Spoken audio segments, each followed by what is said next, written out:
नमस्कार, आपण पाहत आहात लोकनाय न्यूज। चंद्रपूर जिल्ह्यातील सिंदेवाही पोलीस स्टेशन आणि तळोधी बाळापूर पोलीस स्टेशनच्या हद्दीच्या सीमेवरील पळसगाव जाट नदी पुलावर मंगळवारी 30 जून सायंकाळी सुमारे 7:30 वाजण्याच्या सुमारास कार आणि दुचाकीमध्ये भीषण अपघात झाला। या अपघातात जानाळा येथील विवेक भगवान गेडाम यांचा घटनास्थळीच मृत्यू झाला, तर दिनेश दादाजी पेंदूर गंभीर जखमी झाले आहेत।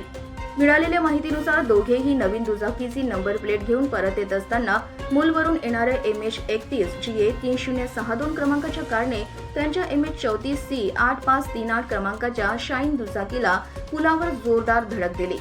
धडकेची तीव्रता इतकी भीषण होती की दुचाकीचा समोरील भाग पूर्णपणे चकनाचूर झाला, तर कारचेही मोठे नुकसान झाले। गंभीर जखमी झालेल्या दिनेश पेंदूर यांना प्रथम नागभीड येथील ग्रामीण रुग्णालयात दाखल करण्यात आले।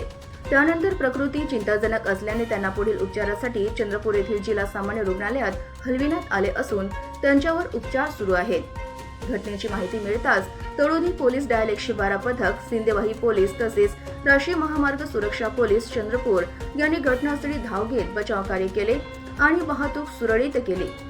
दरम्यान कार चालक कन्हैयालाल पटले राहणार नागपूर यांनी दिलेल्या माहितीनुसार ते कार मालकाच्या कुटुंबातील सदस्यांना मूल येथे सोडून एकटेच नागपूरकडे परतीचा प्रवास करत असताना हा अपघात घडला। या अपघातानंतर पळसगाव जाट नदी पुलावरील सुरक्षेचा प्रश्न पुन्हा ऐरणीवर आला आहे। पुलाच्या दोन्ही बाजूंना तीव्र वळण असल्याने येथे यापूर्वीही अनेक जीवघेणे अपघात झाले आहेत।